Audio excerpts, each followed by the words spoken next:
Welcome everyone to this next session of the Mindful Drinking Festival. As always, we've got an amazing panel talking about some of the things that you'll be feeling now if you're at the early stages of Sober October or any other part of your challenge that you might be doing around changing your drinking. Today we're going to talk about how to not feel like you're missing out. As you might have noticed, the whole of this weekend touches on some more social issues because we know that the first weekend everyone's a little bit gung-ho and it's okay, and then by the second weekend everyone's worried that they've not gone out and that other people are doing far more interesting things than them. So today I wanted to touch on the subject of that fear of missing out that we often might have. I was trying to work out a really good description of FOMO, but I found one online which says it's the uneasy and sometimes all-consuming feeling that you're missing out and that your peers are doing something or in the know about something or in the possession of more or better than you. And I think that's a really good description because when you're changing your drinking, not only are you thinking about not drinking, and that's a substance that's affected your brain and makes you want it, but the fear of missing things is also quite all-consuming. And so I've got a great panel here who are going to share some of their advice with you. And I wanted to ask them, first of all, to introduce themselves, but also just say, you know, if people are worried about missing out on things, how can they put that to the back of their mind as they start this challenge of changing their drinking? How can they not make it not another thing that they worry about? And I wondered if we can go to Hilary first, because I know that you've thought about this a lot. Absolutely. So first of all, hi, I'm Hilary Sheinbaum. I'm the author of The Dry Challenge, which is a guide to successfully completing a dry January, sober October, or any other dry month. And it was published by HarperCollins last year in 2020. I think that to avoid FOMO, the best way to do that is to be proactive and make your own plans that don't involve alcohol. So you're not relying on other people and their schedules and what they want to do, which may be drinking. And instead, you're kind of taking the social reins in your friend group and creating activities that you personally want to be involved in. So that might be doing yoga, going on a hike, you know, taking up cooking classes or whatever it may be. So you're already not missing out because you're so excited to do the things that you truly want to do that don't involve alcohol. So that's my take on it. Oh, well, then that means Lauren will be a good person to talk to now because she organises some of those things, right, Lauren? Yes, I do indeed. Yes. Hi, everybody. My name's Lauren and I'm the founder of We Love Lucid, which is the UK's first alcohol-free travel company. So yes, Laura and Hilary are right. I would definitely suggest getting out there and start doing things that don't involve alcohol, things that you really enjoy. And just on a more general note, I think it's really important to mention that FOMO is real, and I do remember having this, but it's also really important to remember that it doesn't last. It actually, it really just, for me, it was just something that I had at the beginning when I first quit drinking. For me now, it's more of a case of JOMO, where I'm pretty glad that I'm not out there.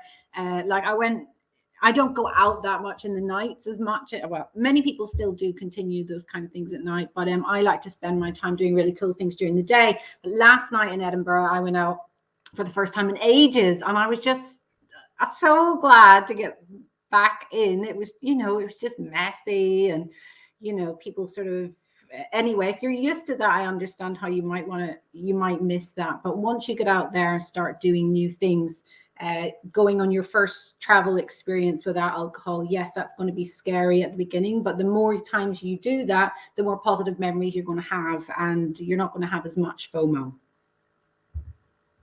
Cool. What about you, Corri? Because you also do a lot of business that involves going out and speaking to people. And do you sort of do you worry about missing those things, or are you quite pleased with doing those things sober? Yeah. So hi everyone, my name's Corri. I'm the founder of a social media agency called Untapped Digital. And like Laura said, in the business world, there can be a lot of things that revolve around drinking, or, drinking to win new business or taking clients out for drinks. And I think you have to identify what it is that alcohol, what that feeling was that it was giving you and how it was fulfilling you in whatever way it was, and replace that with something else. So if you feel like drinking and going out was giving you more confidence, maybe you could book a Zumba class or something each week that gives you that feeling as well, or really kind of honing in on exactly what that fear of missing out is. What are you afraid of missing out on? Because like Lauren was saying, when you actually go on that night out after a couple of years of not drinking, it's been like 5-6 years now that I haven't drunk, you realize that it's just a complete mess, and it's just a bit crazy, and I actually think there's not that much that you're missing out on, but at the start it can be a lot harder for sure.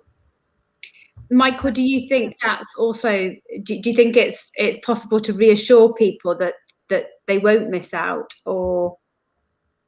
Well, I'll introduce myself. I'm Michael Sargood. I founded Sober Socials earlier this year. It's a small company in Sounthen where I organise alcohol-free, predominantly nights out. It's because when I stopped drinking earlier this year, I'd had a few sort of periods of sobriety before.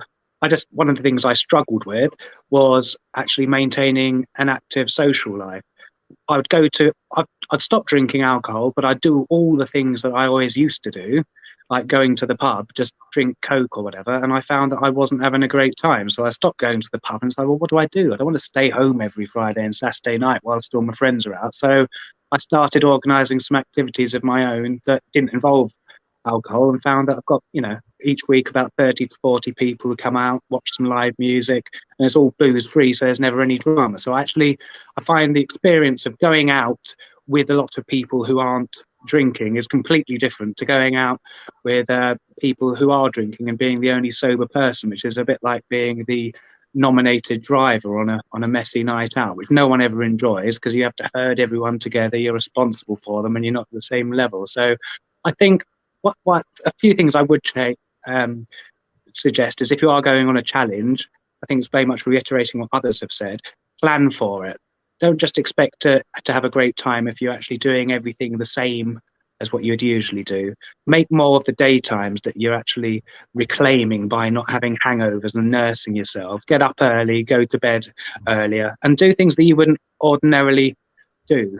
And it's also about choosing the right friends to surround yourself with. So I've been to pubs with friends who are sort of good drinking buddies who would like to get very messy, and found I didn't enjoy the night at all. I've got other friends who could take or leave drink, and just they're there for the chat and company on a quiz night or something. And I found I could still enjoy that, because it's all about the sort of why people are drinking and to what level they're drinking. So I've just do a bit of preparation before you start a challenge like this, because it is quite a large lifestyle change, albeit for a month. If you might decide that actually it's worked out well for you and want to continue longer, but don't just go into it blind and expect to do everything you would usually do if it involves drinking, and to have as good a time. That's my only sort of tip, really. Cool. And Emma, what do you think? Is that possible? And are we reassuring people that things might change, but there's still things that you can enjoy? I think for me, the key was fear, and my nights out drinking were leaving me with huge amounts of fear the next day. So it was fear of what had happened, fear of who'd I text, what had I said, where had I been? I couldn't really remember. Everything was really sketchy. So fear was a massive part of my early journey before I even started. But on the other side of that kind of set of scales was the fear of what was going to come next. And I quit drinking almost 6 years ago. And back then there wasn't any sort of social media support or groups, and you're kind of literally on your own. It was a very weird thing if you said you were suddenly going to stop drinking. And I knew that I had to do this for myself. I'd reached that point where it was literally, I had to face that fear, because where I was in my drinking story was just so terrifying that a line had to be drawn. And, you know, you haven't got other people with you. I didn't have other people with me. I still wanted to go out. I still wanted connections, and I still wanted to be with people. So I kind of had to be really careful about the sort of things that I went to and what I sort of, you know, cherry picked. And things like going to dinner, or things like going to a cinema or to the theatre, things where drinking wasn't the main focus, were things that I'd really kind of zone in and make a beeline for, even if I didn't want to see that play or I didn't want to see that film necessarily. They were the things that I would go for, because when I did go out for the drinking evenings, it was exhausting. And, you know, I'd kind of realised come 11 o'clock that actually I was pretty tired by that. But for me, the whole essence of FOMO is not what you're missing out on and the fear of missing out, but actually what you're not doing to yourself, the situations you're not putting yourself in, and the fact that the next day you're not waking up with any of those fears, or, you know, just kind of like, what on earth, why, you know, that awful, just, no, I don't look at my phone, I can't face anybody.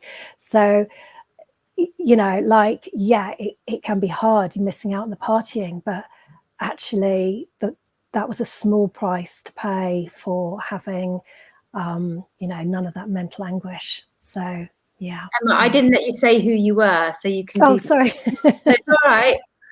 Sorry, yeah. So I'm an ex-London party girl. I used to work in media, and it was really, really full on. It was going out the whole time, partying with clients. And at the time, it was like a dream job. Then me and my young family, we relocated to a small town called Stroud in Gloucestershire. And that was a bit of a culture shock.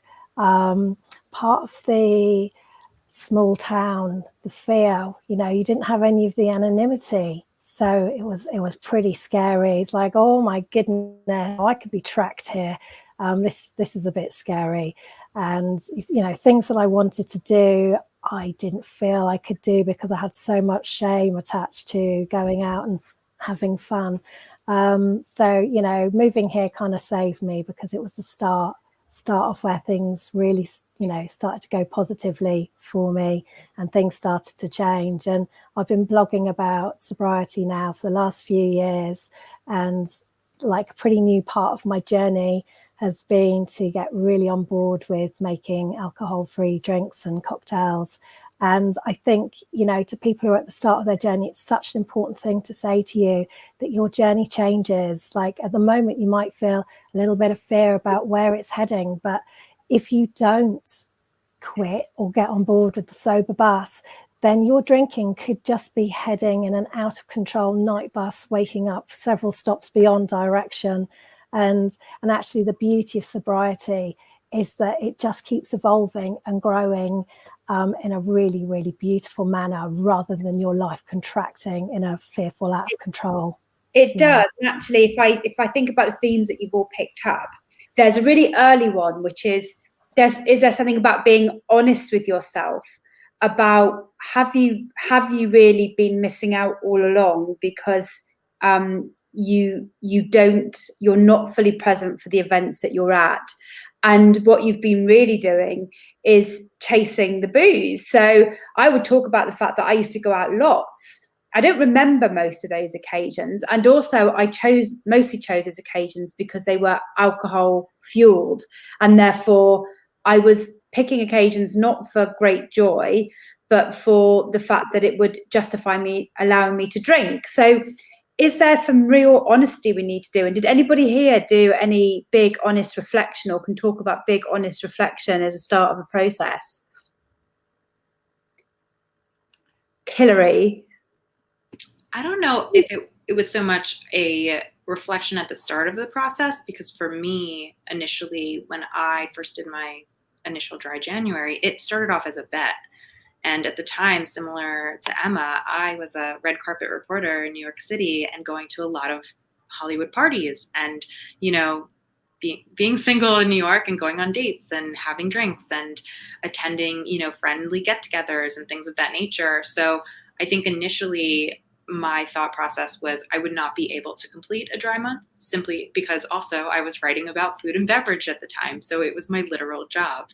And so all of these factors combined just made it feel very difficult. But I will say that once the bet began and I had, a friend who was doing this with me, I felt like I had support. And then the reflection really came, I think, around week 2 and certainly at the end of the 31 days, where I realized that even in the coldest, most gloomy month of January, when it is freezing and everybody is just not in the best mood in New York, it's post-holiday season, nobody's cheery.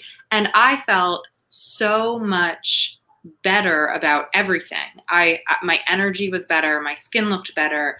My mood was so much more elevated and I felt more motivated to do things and, wake up early and be productive. And there were so many positives that it didn't really dawn on me until then. I mean, embarrassingly, that alcohol was really the only thing that, I had given up during that month, that I had changed. And for me, I thought that my fast-paced lifestyle was contributing to my terrible sleep and my exhaustion, but it was such a reflective and light bulb moment that all I did was stop drinking. I was still, eating sugar and being social and doing all of these things that I enjoy doing, and certainly, partaking in things that are just obligatory, but in life. But I just felt like so much more, I don't even want to use the word in control because it sounds very rigid, but very almost just centered and light. And so I think that was a really big revelation for me. Yeah, I think those new feelings that can be quite quick. It's not things that people expect to change, first of all, when they change their drinking. Lauren, I see you've got your microphone off. Does that mean that you do some reflecting at the start?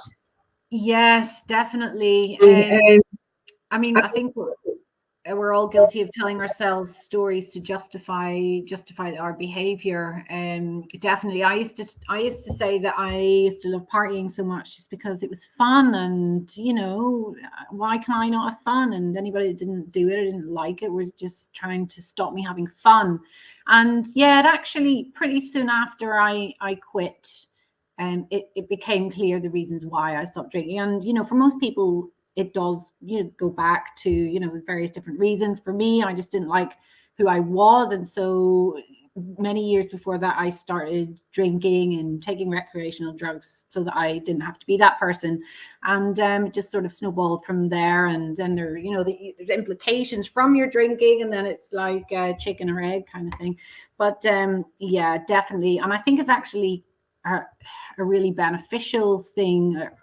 I see it as a gift almost to be able to have the opportunity to reflect like that. Many people go through life and they'll not have to do that. And even though for some people it's a rock bottom, for me it was, pretty hairy, and it was uncomfortable, and horrible things happen, but it's an opportunity to really look at yourself. And like Emma was saying, it just gets better, and it's a beautiful journey that you have the opportunity to go on. And I feel personally really grateful for it.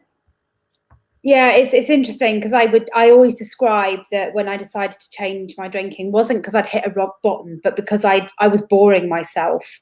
And I guess if that is a reflection in itself, which is that I wasn't going, oh, there's this amazing time I'm having. I was just drinking at home, drinking when I was bored, drinking when I was tired, drinking when I was lonely, all of those sorts of things. And I was boring. I knew that I was boring company, and I knew I was boring myself. So in some respects, I'd already decided that I was already missing out on something else that everyone else had. What about you, Michael? Is that because, boys drink, right? Yeah, I suppose that's that. We're allowed to throw Me, at that. yeah, I did reach sort of a rock bottom a long time before I stopped, really. I know I'd had a problem, and I was going to like their local drug and alcohol service for about 2.5 years before I decided actually it's time to make some progress. I'd had a night out, well, it's probably been a binge of 2 days that resulted in me just lying on the sofa motionless for 2 days, sweating, could only get up to drink water and urinate. I couldn't even have enough attention to watch the television. And I'd known for a long time that it was a problem, and I'd gone to classes and never done my homework to actually, I think, if I attend once a week, that's going to sort my life out. But I wasn't doing the work on myself in the meantime until I got to that point where it's like, I can't continue like this. This can't be my life. I'm nearly 40 at the moment, and I haven't got the energy for this level of partying, because it hadn't been fun for a long time, and I stopped going out most of the time because it was always a gamble as to whether I made it home or not. Sometimes I just sort of wake up, I wouldn't know where I was. I remember being woken up on Southend on the seafront, slumped against railings by somebody who turned up looking for somewhere to have breakfast. And these should have all been worn. I've broken 5 bones, and I don't remember breaking any of them. I don't know how it happened. I remember being in the hospital, the ambulance being there. And this has been a lifestyle that's been going on for me for too long. And somehow I'd managed to keep down a respectable job during all of this. I'd hide it from people. Towards the end, less so, they could see. And I'd dread networking dues. Oh God, because that you're encouraged to drink but also behave, and that was like complete contradiction in terms. Society, what we do to each other, isn't it? I used to dread them, but now I love them. I've had a bit of a revelation since then. What the revelation to me? I mean, my last drink was 17th of February this year, and I think one of my revelations is that I've not known how to go out and have fun until recently, because I think I was always really anxious of going into a room full of people I didn't know. And one thing that took away that anxiety and fear and allowed me just to let my hair down was to have some drinks, and everybody else was doing it as well. So that was not only what was acceptable, but what was encouraged. And now I'm doing things that sort of scare me, so I've got that confidence to do those things without booze, and that's very liberating. Like one of the things I'm finding is really helpful at the moment is I enrolled on it's a comedy course. It's improvised comedy, and so it's all about accepting making an idiot of yourself in public, actually, which is we all do without any problem when we're drunk. We don't care about it. We lose our inhibition. Now you have to remember it, Michael. And yeah, but this is what you have to do sober. So you have to go up in front of people, not be afraid of making an idiot of yourself. And I think that's such a valuable life skill, because I used to do it all the time, make a much worse idiot of myself than I am at the moment sober. But to not worry about it, I'm just finding that's a really good thing. I'm not looking at going into comedy. I wanted to do it to tackle nerves, which I've always suffered terribly from. And I'm finding that's really effective. And I'm finding that I'm just able to put myself in a lot more situations that used to scare me. And I'm okay with this. I'll give it a go. Might not work out, but you know what? Now, nobody's perfect anyway. Like, people will like me or they'll dislike me, and I can live with their judgment. So I wish that's a life skill I'd learned a long time ago. That's fantastic. Maybe 20 years ago. Just talking about that being a skill, we don't often think about socializing, meeting strangers as being a skill. I do believe it is, and it's something I'm very passionate about, actually, even more so now that I'm sober. But yeah, it's really, really exciting to talk about that, Michael. What about you, Corri? Did you decide that what was already going on wasn't worth missing out on, and that you wanted something different? Yeah, I think, well, I mean, when I gave up drinking, I just started the business. So it was also that I just wasn't going out as much anyway, because I was, instead staying in the office and working. And then what I was finding was if I would go out, it was frustrating me that I'd be tired and hungover the next day when, I'd maybe want to enjoy the kind of little downtime I was having, because the first shift starting a business is just a bit manic. And I think my big realization when I did stop, it was New Year's Eve. I said, I'm not going to drink tonight, and then I'll just see how it goes for the rest of the year, and kept it up since then. But my big realization was did I ever actually enjoy drinking? Did I enjoy the taste of it or the feeling it gave me? Or was it more that it was the acceptable and, like you said, encouraged thing to do? And I think that realization made me think, I would never in any other area of life just do something because of peer pressure and because that's what everyone else is doing. So why do it with alcohol when it is such a kind of crux in our society that it's the go-to for people? You know, do you want a drink? And then, oh, I'm so drunk. And how many drinks have you had? I've had this many drinks. And then the next day, everyone loves comparing hangovers. And it's the kind of thing that I was like, I just don't really feel like doing it anymore. And I think, like Michael was saying, you get such a newfound sense of confidence when you actually can go out and you can enjoy yourself without even having a drink. And really it kind of it flipped in my friendship group, because for the first couple of months, one of my best friends, she was getting married, so we had, you know, hen-do wedding, and I was completely alcohol free, and everyone was like, oh, come on, just do a shot, like just one shot, we won't tell anyone. But now, years and years on, they're actually like, there might be something to this no drinking thing, because you're always very chirpy the next day while they're completely, you know, out of it. So I think it kind of shows you that despite you sort of at the start seeming like the odd one out in friendship groups and people really kind of honing in on that and making fun or jokes or whatever it is, actually in some senses you can end up leading the way with people being quite inspired by how you've been able to do that for so long and how you've changed your life in a way that they've maybe always sort of deep down wanted to do themselves.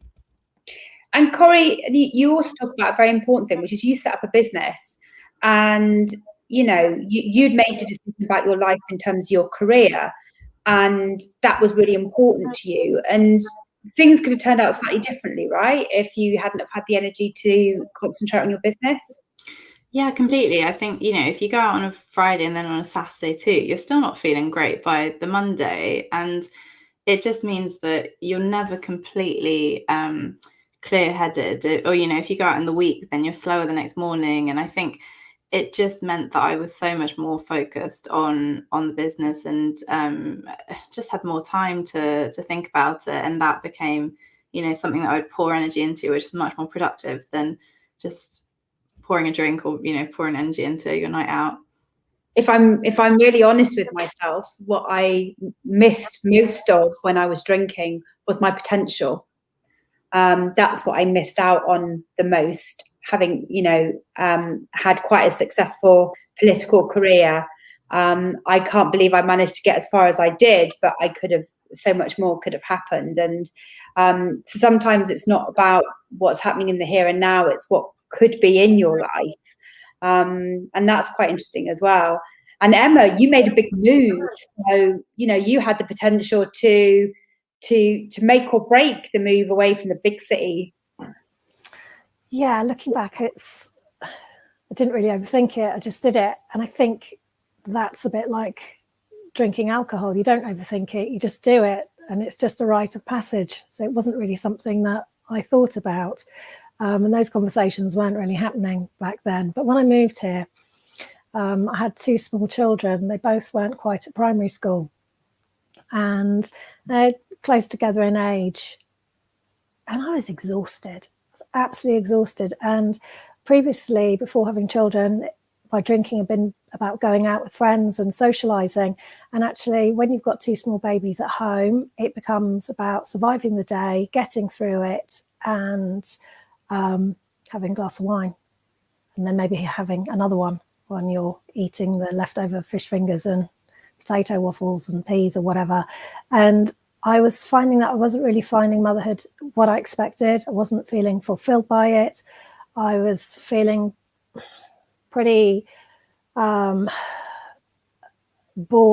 by conversations about the merits of different wipes or, you know, other things that people were talking about. I just couldn't connect with, and it just kind of took me into a very, very, very lonely kind of grit teeth, get through it kind of phase. And so it was about that time that my drinking started to change, and it became about getting through the day. When can I have a glass of wine? Mummy's, you know, Mummy's Reward, Mummy Juice, and all kind of the memes on social media supported that. So again, I wasn't questioning it. I just went with it. But the hangovers were getting worse. I think my hormones had changed in my 40s. So, you know, touching on what Michael was saying about going out being a bit of a Russian roulette, I didn't know whether 2 glasses of wine was going to have me in kind of like drunken blackout or whether it'd be the whole bottle. No idea. So there was a lot of anxiety about moving to a new place, meeting new people, the drinking in there, also being tired, not having great sleep. And I just thought, oh, you know, this is early perimenopause. I didn't for one moment think, actually, Emma, this is your drinking and you need to rein it in. You need to stop. That just didn't kind of enter into my head as a thought. And then I just kind of had this moment where, you know, I'd be trying to lose some weight, I'd done another detox, I'd be like, oh, you know, you fell off the wagon, didn't work, you ate the kids' fish fingers, you know, all this kind of negative self-talk of you're a failure, you're a failure, you're a failure. And then I was like, what if I just didn't put the toxins in the first place? Like, ching. And once I'd had that thought that maybe in drinking the alcohol I was poisoning myself, there was then no getting away from the fact that every time I was having a drink, that wasn't actually an end of day reward. That was me poisoning myself. And once you've got in your head that you're poisoning yourself, it's like, do I really value myself that little that that's what I'm going to carry on doing, or am I going to stop? And I'm also just really taken by the fact that you talk about the fact that you could be missing that parenting experience that you had hoped for. And that's actually quite a big thing, right? It doesn't, you can't get that back. That's sure. Hilary, you talk a lot about replacing. So you need to begin to replace some of those things that you did with new things. You don't suddenly become a hermit and sit at home and maybe take up knitting or something, although that is also a really handy thing to do with your hands in the evening if you're at home. But what can you begin to replace your time with? How can you bring new joy into your life? Definitely. So nothing against knitting. I think that is your style. It's because I've been reading an article about Tom Daly and he's taken up knitting. So it's all the trend now. Exactly. For me, I think it's different for everyone. It's kind of like, you know, there was this stat that I included in my book that came out of the UK that obviously, you know, the drinking age is a little bit younger, but ultimately the average adult spends about 2 years of their life hungover. Is that? And that, I mean, depending, but I think the average, right? So still, that's a lot of time. I mean, you can do so much in that period of time that is so valuable and meaningful and makes you happy rather than literally being sick and dehydrated and feeling like death. So depending on the person and what your, you know, goals are or what makes you happy. For me, it was, you know, working out and doing so in the morning. So if you're hungover, it makes it very difficult to do so. But I think that besides that, you know, just still maintaining a social life and engaging with friends. So for example, even yesterday, I had a bunch of friends over and we all baked bread, which is so random, but it was so interactive. You know, we were working with our hands, we were socializing, we were playing music, and it was just something different that we were all learning and experiencing together. So I think it can be really anything. And you know, on top of that, I know that some people in the community aren't, you know, they don't really gravitate toward non-alcoholic beverages that resemble wines or beers and so forth. But I think that for some people that can be really helpful too, if it's simply, you know, they're craving something, they want to be part of the group, but they don't want to imbibe or, you know, get drunk or even a little bit buzzed. So I think that there are so many options now, and certainly there are sober bars across America and definitely in New York. And it's definitely been an evolution, you know, specifically over the past couple of years, with even menu items that have non-alcoholic cocktails on the same menus as the alcoholic ones. So I know that was a lot of information, but I think that, you know, depending on who you are, where you live, what's available to you, I think that there are ways to explore your community in different ways that you might not have had that time to do so before because you were, you know, hungover or drinking, etc. So it might take a little bit of Googling and a little bit of like soul searching and figuring out, you know, what you haven't had time for before. But I think there are so many options, just depending on who you are and what you love to do. Yeah, and Michael, you gave up during lockdown, so that meant that some things weren't available to you, which might have been helpful, some socializing. But now that the world's opening up, what does that mean you're looking at doing and replacing and finding new joy in? So yeah, I first gave up sort of drinking. Actually, I don't like using the word giving up because it makes it sound like a sacrifice, and you're not, because you're embracing a lot more than you're losing. It's not a sacrifice. But I first stopped drinking last year at the beginning of just before lockdown. I unfortunately lapsed in late October as the nights were drawing in again, and then had a second start this year, which I just feel like I've learned a lot from the first sort of lapse from it, and my mind's not in that same place. But I think one of the things that a lot of people find when they stop drinking, if they've been drinking a lot before, is they've just got so much time on their hands and you don't know how to fill it, because drink used to take up that time, either from the drinking, the planning of the drinking, the recovering from the drinking, just the pure exhaustion. And all of a sudden, I was adding it up and I've got about 30 hours left, like extra in a week. And no wonder, I was like, what do I do with this? Because I'm not going to be going out with those friends who I used to get drunk with, because they'll be saying you can have just one, and I really can't just have one. If I could, I've been trying that for years. I would have nailed having just one long ago. It's not going to happen for me. So I think we've all had hobbies when we were growing up, and things that used to give us joy long before we started drinking. And so the joy we get from them is a longer, slower reward. But I think it's a lot more fulfilling. I used to love music and languages. I sort of kept them up a little bit when I had a bit of sober time every now and then.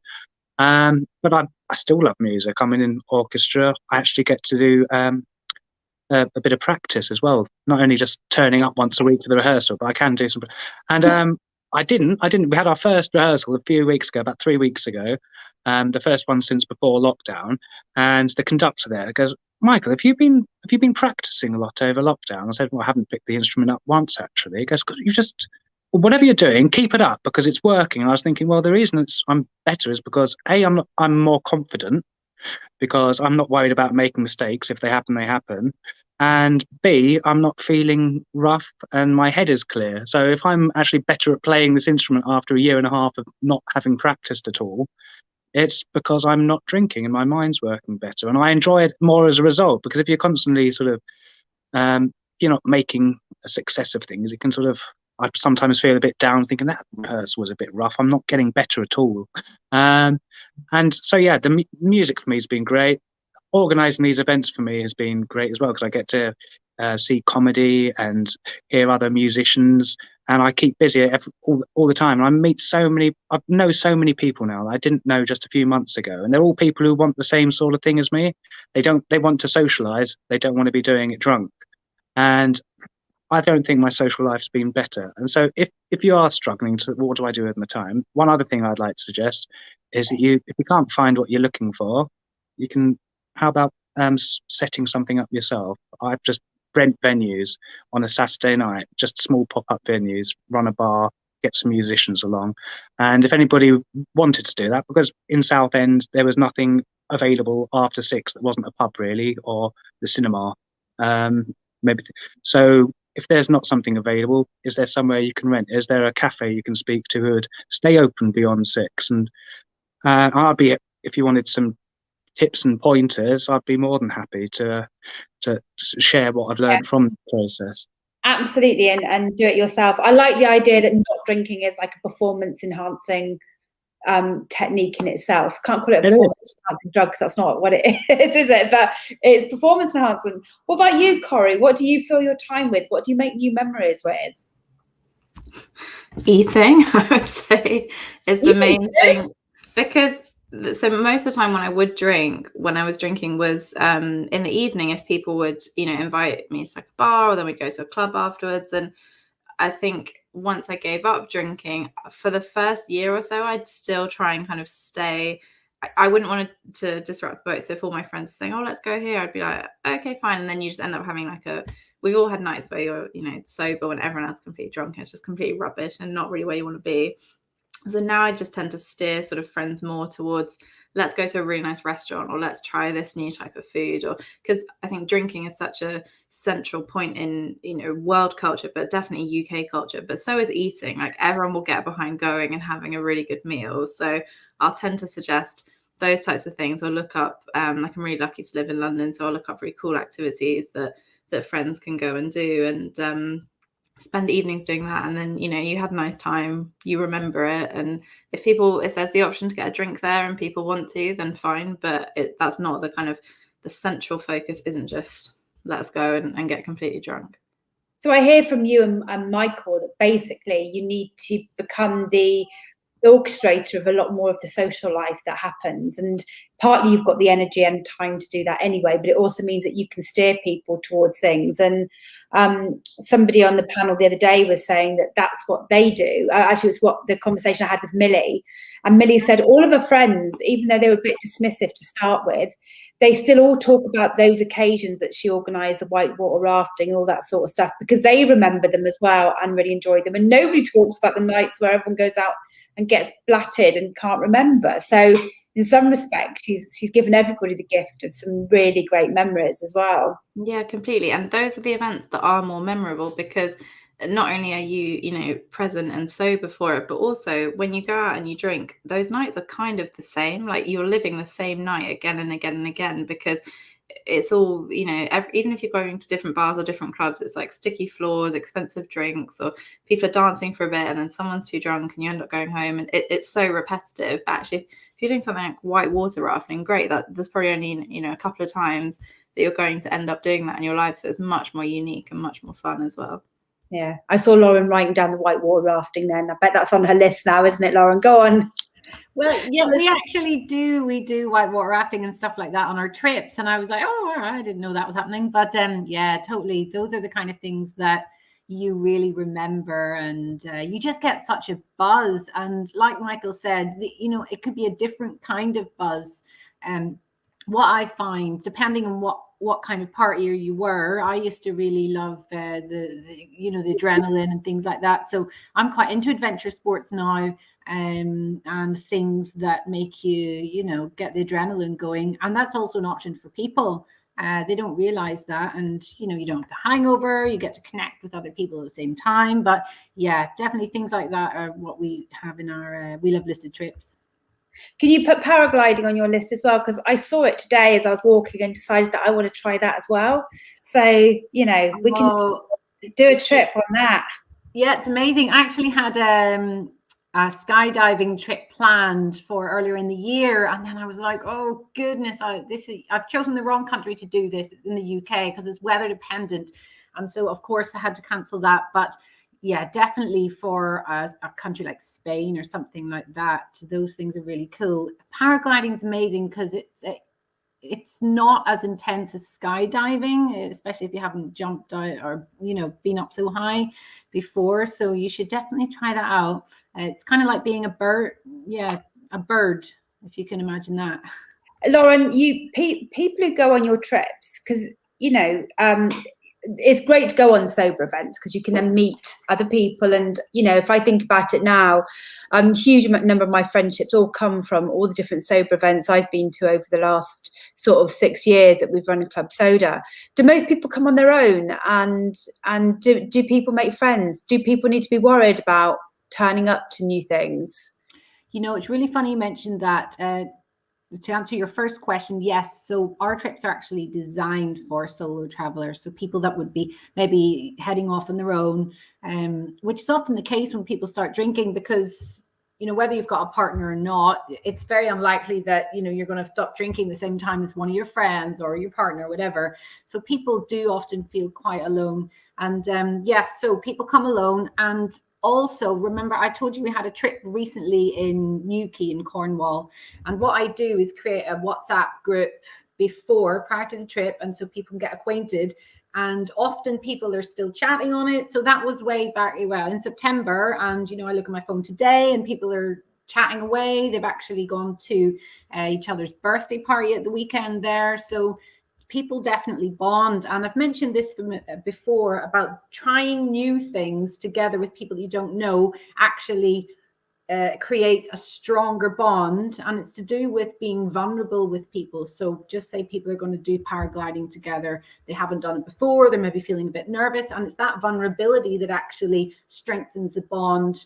So if you just compare it to going away and I don't know, just doing, I don't know, doing a different type of thing. But yeah, definitely. And then there's the added common denominator of everybody who's quit or thinking about quitting. It's cool, and you know, you can go on an event and there aren't going to be obnoxious drunk people there in the evening. Yeah, it doesn't even factor into it. It really doesn't. And you know, people often say, well, why don't you just go on holiday and don't drink? And I'm like, really? Have to think about that. I mean, it's boring, and you're going to have your FOMO triggered. You really are, and that's just the way it is. When you go away with a group of people that aren't even drinking, you know, it could be sober curious. Maybe they're not drinking for a month or whatever. People that have quit, you just don't have the same experience. And we don't sit around and talk about booze and things like that either all the time, although, you know, people can share things. Yeah, it's just a much more positive and invigorating experience. Cool. So I'm going to come to one last question, which is, we've talked about ways of thinking, you know, really reflecting on the experience of, were you really part of something amazing when you were drinking, and was your social life so amazing? And then we've talked about the fact that it is possible to make new memories, make new friends, create and design an exciting new life. For me, remembering the second half of plays at theatre, it's very exciting, you know. I was always so drunk by the second half. And then there's another thing that I've got out of changing drinking, which is that I've learned to be on my own. I always drank in order because I was frightened of being on my own. And so I now spend time on my own, and there's a joy in actual missing out. So I wonder, Emma, what things do you do now which aren't about being social, that mean that you're fine with it? What have you gained in that sphere of your life? Oh gosh, I mean, it sounds a bit wanky going, oh, it's been a real journey of self-discovery and self-love, but it has. And like when I was drinking, somebody had to say it, Emma. That's you. It really has, though. It's like when you stop drinking, you suddenly start connecting to yourself. You're more present with other people and you have stronger connections with other people, for sure. But you really start to connect with yourself, whether it's your values, the things that you like doing, the boundaries, or you start looking at areas where maybe you've just been people pleasing with people. And, you know, you start being a lot like, no, I don't want to do that because I want to do this. Like, I'm busy doing things for me, and things that I love doing are pottering my garden. I like going for walks in nature.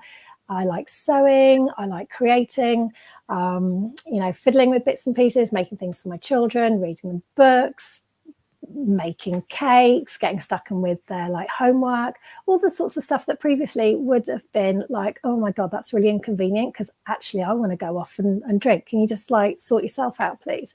So instead of being sort of absorbed and focused and selfish on wanting a drink, I'm now like far more open and amenable to actually wanting to engage with other people, for sure, but to do things for myself because I want to do them, and because, yeah, that's a really nice way for me to spend my time. And I don't mind saying no to other people because I'm not feeling guilty that I haven't already said yes because I was hungover, blah, blah, blah, blah, blah.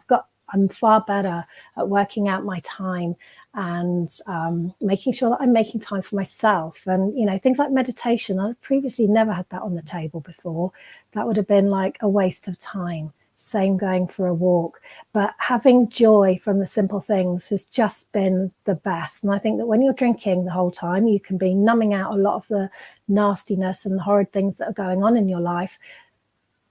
And yeah, it works. We all know that works, but it also really numbs out the joy in your life. And so the simple things like looking up and going, oh, wow, what a beautiful colour sky is this evening, or, oh, those clouds are really pink. Like, no one needs hallucinogens to get that feeling when you're sober. It's just there the whole time. It's the, you know, it really is the best kept secret. So yeah, just the simple things, the absolutely. Simple pleasures. But you also talked about two other really important things there. One is that you are freer of guilt, and that's a real great thing to be joyful for. And the other is you're better at setting boundaries. You don't end up doing things that you don't want to do, either because you're too tired or because you think, well, at least I can drink. you know, Yeah. I'm just Or feeling guilty because you've been drinking, you've been hungover. So like, oh, I feel like I'm in bad, so I'm gonna have to say yes to that. You can just say no. Yeah. Corri, where's your JOMO?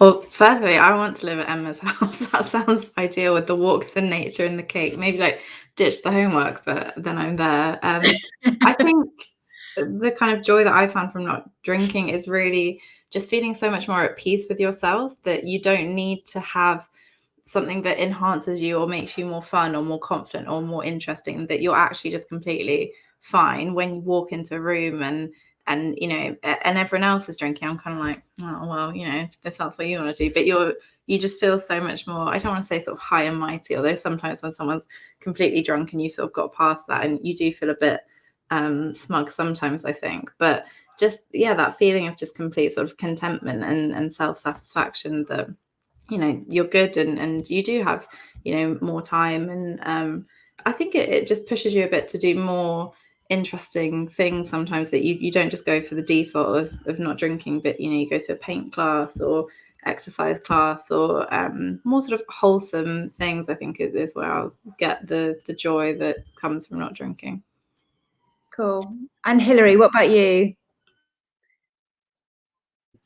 I mean, all of this. I think that, like, for me, my schedule is so back to back, and just honestly figuring out that so much of my exhaustion was coming from the aftermath of a late night of drinking. I mean, even now I can, you know, go out and stay out late and then wake up the next day and be a little tired, but not like completely, you know, ruin the rest of my day and my energy. And obviously that, you know, allows for so many other things that I can do and that sort of thing. I think in terms of doing things alone, like I will, you know, walk around New York City by myself, just put in, you know, my AirPods and listen to Spotify as I walk through, you know, blocks and blocks, and feel completely content and not need to, you know, go and be 100% social all of the time, and really just also have time to reflect on positive things that have happened in my day or the night before, instead of, you know, as some of us mentioned, really cringing and thinking about, you know, not looking at our cell phones or having those conversations, or even asking, you know, was I, you know, doing something that was embarrassing last night, or how did this come off? So I think, yeah, just a more holistic view of my days, my nights, and just having my own me time that doesn't involve such maybe negative experiences or thoughts or anxieties. Cool. Lauren, what about you? So the things that I love most about being sober. Yeah, and what you're enjoying missing, what the joy of missing out means for you, I guess. Joy of missing out. Oh, well, the joy of missing out, I was really feeling that last night when I was in town and everyone was getting everyone was off the face. I was really happy not to be partaking in that. But yeah, do you know what I really love about being sober? So before, I used to have, you know, the occasional good day. I used to have a good day and think, wow, I've had a good day today. And that, you know, there maybe be one or two now and again. But now most days are actually good. And I'll have the occasional bad day. You know, it doesn't mean that when you get sober, your life is just magically amazing and, you know, nothing unpleasant ever happens. But yeah, I definitely noticed that most days are good, and with the occasional bad day, and that's a big deal. I know it might sound really simple, but it really is. It affects everything. Affects your mood, affects your confidence, just enjoying life in general, the simple pleasures, like Emma said. Anything, you know, it's Edinburgh sometimes smells like, you know, this is very ironic. There's beer factories in Edinburgh. It smells of beer in Edinburgh. It's got hops. It smells of hops. It's funny, I just used that example. I didn't think about that. But yeah, and it's a really nice smell. I love the smell of the hops in Edinburgh. Yes, and it's just something really simple, but I'm not actually from Edinburgh, but anyway, it just makes me feel really nostalgic about living here, something like that. But yeah, just getting outside and the self-discovery. I know, you know, these things have such a cliche vibe to them these days, but I don't care. That's what it is about. You know, you really start discovering parts of yourself, things that you enjoy. Just, you know, your people have so much more potential. Like Laura, you touched on it earlier. You can totally forget about your potential if you're somebody that, you know, is drinking compulsively. And some people are okay with that, you know, that's fine. But we definitely start to discover all these different strengths that we have in all aspects of our life, whether that's physically, energetically, you know, in your work and everything like that. So really, there's so many things, but those would be the main things for me. Cool. Don't forget, we have to brew beer in order to get Marmite, people, and that's the most important thing in life. Is that true? Michael, I come to you last because you're the newest who's alcohol free, and I want people to hear from you what things that you're enjoying now that you're not drinking, what the joys are that you've discovered, because they come in all sorts of different waves for everybody. Yeah, so I think for me, I'm less harsh on myself. So my relationship with myself, I don't feel disgusted with myself and ashamed all the time. And I've had, I think I can be likable now. I know it sounds stupid, but I went to the pub not long ago for a quiz night, one where I used to be ratted almost every time I went there. I'd turn up drunk. And the barman there, who I sort of know fairly well because I've been going there for a while, said, "Oh, you're a completely different person sober." I was like, "Oh, how so?" And he goes, "Well, first of all, you're not rude and obnoxious." I was like, "Okay." I didn't realise I was that rude and obnoxious. I'd never. Second, you've been here like more than 10 minutes and you haven't broken a glass. I was like, "Okay." And I was like really pleased he called me out on these things, because it's been after a while of me being sober. I was like, I just, you don't appreciate when you're like that, that's the impression people are getting of you, because you assume that everyone's in the same sort of state that you are, and you don't realise how the way you talk to people, whatever, can be, it might just be funny to you when you're drunk. So I think I feel like I'm a kinder person, and I'm more interesting company than the wreck that used to think he was actually the life and soul of the party, which is ironic really, because you're rarely the life and soul of a party when you're passing out. Being conscious helps. And so I don't feel like I'm missing out. I'm not missing out on feeling rough. I'm not missing out on the awful depression and anxiety. And when it got to its worst, I was drinking every day. You know, I could be up to a bottle of vodka a night, where it was absolute worst. So there was very little time in my life that I would feel happy or chirpy. Most days were about surviving. And now I wake up and I think, "Oh, what am I going to do today?" And I actually do some of those things on the checklist. And I used to be an angry sort of man, because I used to get frustrated how everybody seemed to be able to set these goals and achieve them. I even remember saying that in a meeting once. I said, "Oh, I hate people who set goals and achieve them." and it's like, now you can do it. And now it's like, "Oh, I might have had 10 things on my list today, and I did 8 of them." I was like, "That's progress." I was like, I'm just finding that life is less of a struggle, and that is something I really appreciate. And you're saying about enjoying time by yourself. I haven't had much actually, because I don't want it. When I was drinking, in the end, that made me isolated, because people didn't want my company, and I wasn't trusting myself to get home if I went out. So I was actually leading a very lonely existence, but wouldn't admit it to anyone, because people think, "Oh, it's the life," you know. I'd want people to think I'm popular and having a wild time, but most of the time I was at home, and I thought, if I have a drink, well, that feels like company. Well, now I've given up the drink and I'm spending time with people all the time. I've never felt so connected. So for me, it has changed my life, and much for the better. That's fantastic. Can I thank you all for your time? I really do appreciate it. Everyone who watches this will definitely appreciate it. And I'm so glad to know all of you, which I wouldn't do if I was still drinking. And it's been a great pleasure to speak to you all, and do carry on connecting. And if people want to ask any more questions, they can do. Thank you very much. Thank you.